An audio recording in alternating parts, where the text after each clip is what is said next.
এখন নীলাকাশ আর কাশফুলের শুভ্রতা কড়া নাড়ছে সনাতন ধর্মাবলম্বীদের দুর্গোৎসবের ধ্বনি। তাই মন্দিরে মন্দিরে চলছে দেবী বন্দনার ব্যাপক প্রস্তুতি।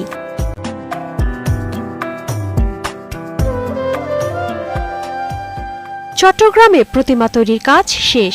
এখন প্যান্ডেল নির্মাণ এবং সাজসজ্জার কাজে ব্যস্ত শিল্পী ও কারিগররা। নগরের শপিং মলগুলোতেও বাড়ছে ক্রেতাদের ভিড়। বিশেষ করে শাড়ি, পাঞ্জাবি, জুতা ও অলংকারের দোকানে চলছে জমজমাট বেচাকেনা। এদিকে খুলনা জেলা ও মহানগরে এবছর মোট 941টি মণ্ডপে দুর্গাপূজার আয়োজন করা হয়েছে। প্রস্তুতি প্রায় শেষের দিকে। নিরাপত্তা সহ সব প্রস্তুতি রাখছে স্থানীয় প্রশাসন। শারদীয় দুর্গা উৎসব যাতে নাকি সুষ্ঠুভাবে সম্পাদন করতে পারে তার জন্য পর্যাপ্ত প্রস্তুতি নেওয়া হয়েছে। ঝালকাঠিতে প্রস্তুত 155টি পূজা মণ্ডপ। শিল্পীর হাতের নিপুণ ছোঁয়ায় ধীরে ধীরে রূপ পাচ্ছে দেবী দুর্গা। প্রতিটি মন্দিরেই খুবই কাজ সমাপ্তর পথে প্রায় রঙের কাজ শুরু হয়ে যায়। এদিকে শেরপুরেও দুর্গাপূজার শেষ মুহূর্তের প্রস্তুতি চলছে। উৎসব ঘিরে মণ্ডপের আশেপাশে করা হচ্ছে সাজসজ্জার কাজ। প্রত্যেকটা মন্দিরে সিসি ক্যামেরা 75% সিসি ক্যামেরা লাগানো হয়েছে।